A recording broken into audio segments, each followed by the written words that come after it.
สรุปแล้วปัญหาปอกลูกสูบบาทโอ้ตายเลยบาทนี่จนเลยบาทนี่นะเบิ่งไงสาระลูกสูบฮัทสบายดีเนาะวันนี้มาอยู่ใน EP ที่3เฮาเสียดยังกันยังบ่ฮู้คือกันแต่ตอนนี้สร้างกระมังไปแล้วส่วนหนึ่งเฮากระมังส่วนหนึ่งคือกันแต่เฮาประกอบบ่เป็น ให้สร้างเฮ็ดให้สร้างก็ได้มั่งออกไปแต่ก็ไปผมมีไมทูเอามาเอาเด้อเนี่ยไมทูรถไทยนี่โอ้โหไม่ทูรถไทยนะสร้างวะโค้งมันก็ยังสิขนาดแกะขี้ดินน้องเนาะเบิ่งเนี่ยลีนย่อยเต็มเบิดพุ่นน่ะดำปื้อๆถ้าติดตามครับชมไปนำกันว่าเฮาสิเฮ็ดหยังตื่มเฮาสิเพิ่มอีหยังเข้าไปกะให้ทุกคนฮู้ไปนำกันในคลิปนี้เลยยังบ่แม่นในคลิปนี้เด้อ บางทีมันทำก่อนเด้เฮากันแหละแค่เว้ามั่วๆไปเป็นไงสร้างนี่ติงตองถ่ายสร้างหลายๆให้สร้างดังเบิ่งสร้างมาเครื่องมือครบว่าจะเอารถไทย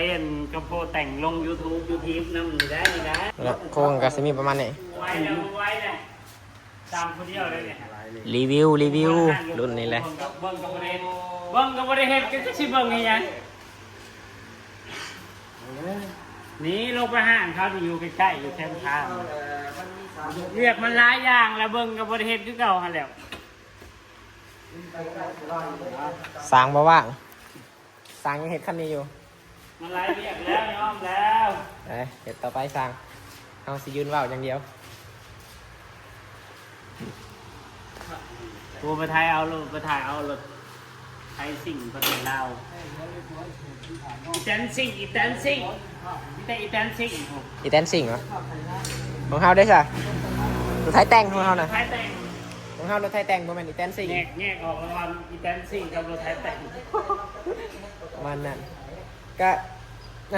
ถ้าเบิ่งตอนต่อไปพอแหละจะในท้ายให้เบิ่งอีกเลขที่ออกแบน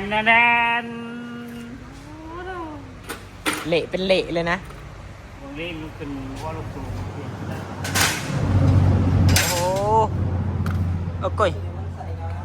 ลูกไม่เล็กนะจ๊ะโอ้รวมหมดเลยได้แม่แล้วตอนไทยนานะเล่งเอาเนาะไปเบิ่งคลิปเก่าได้เขาเล่งฮะใหม่จังปะเป็นภาษานานสั่งเห็นกล่องก็ได้ได้คู่มือนี่ลิ่นเลยได้สั่งกันได้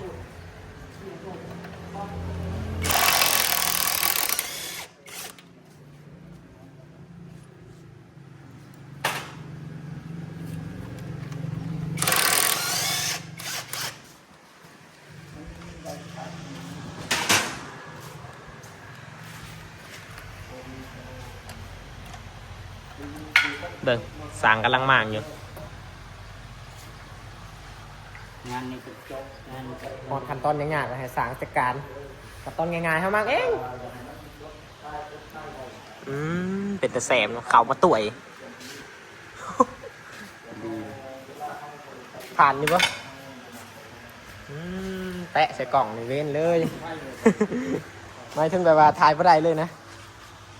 หมืดตึ๊บพอก็สร้างมั่งก่อนในถ่ายอีกสร้างยังแอคอยู่คลิปนี้ก็บ่มีพี่ทั้งหลายเลยเขากระสีมามากเลยกับ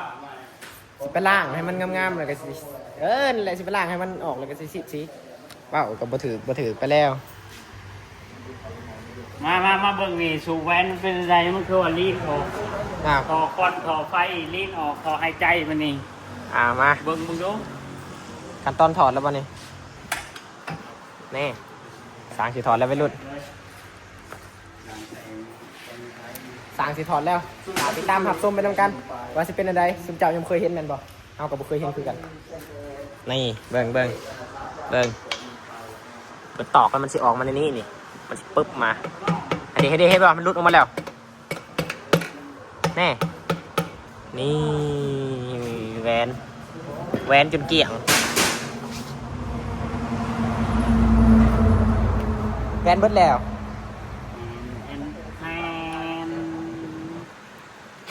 อุ้ยลูกไงเนาะตำแหน่งเก่าเสียนลงมาลุมวะเป็นน้ำมันแห้งหมดแล้วก็ดีแวนปีปะไปเถอะ ตะเรียนมันลงหลุมแล้วปะนี่ลีนมันเต็มอยู่หลุมแล้วปะนี่มันลีนกับพื้นมาได้แล้วมันแรงขึ้นมาโอ้ลูก นี่ฟังเอาสาเหตุที่มันเกิด ลมไวเถอะ ลมไวปะ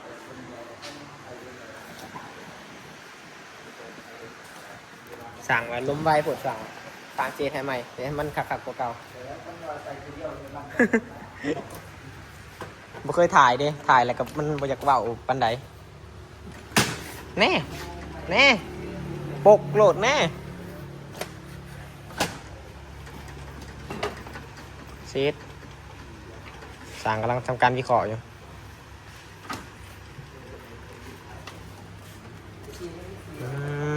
ยังงามอยู่ได้ไปรุ่นยังงามอยู่ยังใส่งานได้ปกติ นี่วิธีเอาแวนออก มา มีของบ้าน บ้านๆเลย ๆผู้ใดอยากเห็ดนำก็เห็ดได้อันไปเอาลวดบ้านๆนั่นแหละมาเห็ดธรรมดามาแล้วก็ใส่ปูเมอร์นี่ชุบเข้าไปนี่เอาแวนออกหันเอาเล็บงาออกบริได้อีเด้อมันแข็งเด้อ ถ้าให้เบิ่งคลิปนี้อยู่ถือว่ามีประโยชน์ความไรซ้อนไปนำเบิ่งไปนำผู้คุมขาเนาะเดี๋ยวจะถ่ายให้เบิ่ง ได้อยู่บ่เลย ทางมาทั้ง จนบอกนี่เบิ่งเอาไปรุ่นถ้าใครอยากเอาออกเองฮะ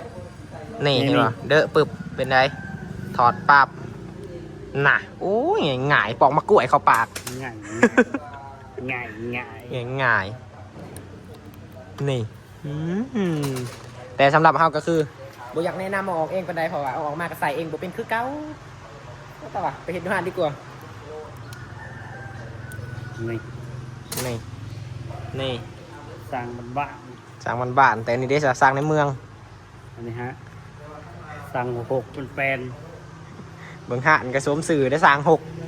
ห่านก็แท้ๆจักอีหยังอีกอย่าเราอยู่แต่ละมือเราคือสิปวดหัวกับความนี่มาเบิ่งอันสิไปแทกแวนอันรีดเลียนกับคืนเลยว่า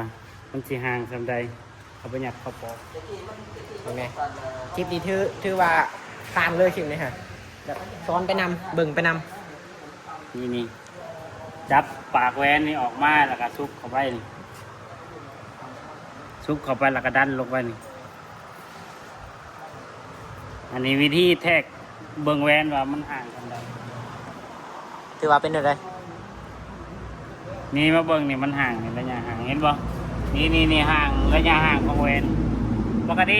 มันสิแจบกันอันนี้มันออกห่างมันห่างแล้วถือว่ารวมถือว่าคลองมันแบบมันบ่หัดนะนี่มันห่างก็ถือว่าคลองปลอมประมาณนี้ตามนั่นแหละสุเจ้ากับเบิ่งไปเรื่อยๆเลยแต่สุเจ้าก็สิเป็นเองเบิ่งคลิปเฮาถือว่ามีประโยชน์ไปน้ำมาสิบอกนี่มาเจอกับสั่ง6สำเยเฮเปลี่ยนแวนใหม่อันนี้ฮะพุทธิได้หน้าปี1ได้หน้าได้ปี1พุทธิเบิร์ดเพราะว่ามันจะเป็นแวนนั่นมันบอกแวนของแท้คันแวนของแท้แล้วมันสิบ่มีสปริงตัวนี้มีแท้มีปลอมเด้อไปรุ่นนี่คันแวนบอกแวนของแท้แล้วมันสิมีสปริงอยู่ในนี้เฉพาะแต่สปริงอันกันลีนคันของแท้แล้วบ่มีรอดสปริงนี่มันบ่เฮ็ดมาให้แล้วก็มันก็สิแข็งกว่าเนี่ยมันอ่อนๆนี่อ่อนๆนี่บ่ก็ถ้าเป็นรถแบบผู้เฒ่าแถวบ้านน่ะก็สิบ่เบิดปานใดดอกเป็นรถวัยรุ่นเซตกันบ่เซตเป็นรถวัยรุ่นมันก็เลยแบบว่านั่นแหละมันเฮ็ดไปเลยแล้ววัยรุ่นเฮามันเจ๋งนะมัน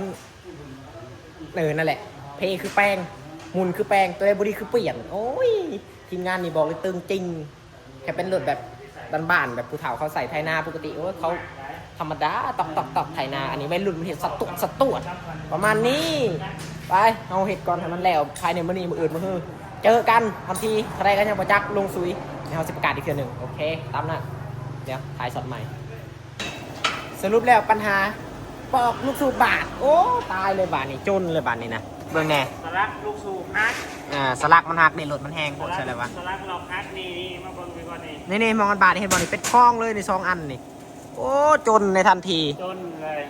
เป็นได้สั่งเบิ่งร้ายเด้อ คำโพยังภาษากาซื้อดับเต่าอันคำโพซอยเนี่ยบ่มีเงินแปลงรถนี่ เป็นช่วงรีวิว YouTube ระบาดเนี่ย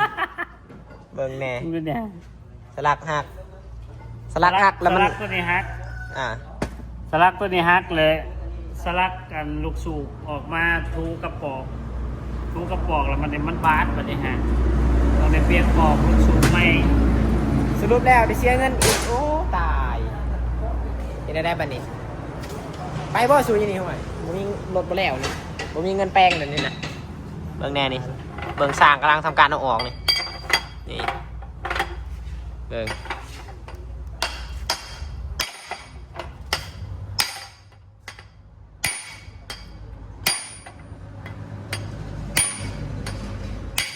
ออกก็บอกว่า ยับแล้วเบิ่งสร้างกำลัง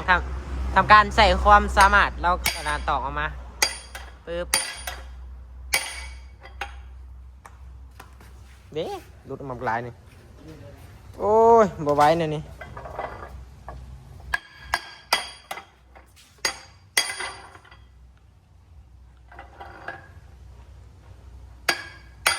นี่กำลังออกมาแล้วออกมาแล้วว้าวเบิ่งจนเป็นคุ้มเลย2 อันเห็นบ่โอ้ตายเลยเนี่ยนี่บ่รอดบอกแล้วนี่แหละมันแห้งนะ โน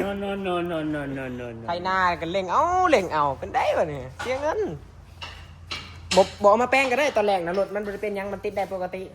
แต่มันเสียอยู่อย่างเดียวแหละลิ้นมันออกในท่อหายใจอะไรเลยจากแป้ง งานมาได้ชื่อว่าใช้งานมาได้ ใช้งานไม่ได้ปะ ใช้งานมาได้ บอกกระทาลิ้นมันออกในท่อหายใจนะเอาแป้งเด้อเพราะว่ามันขี้ร้ายนี่มึงเนี่ยลิ้นมันออกแล้วมันรถบ่สะอาดนะรถชนกระปก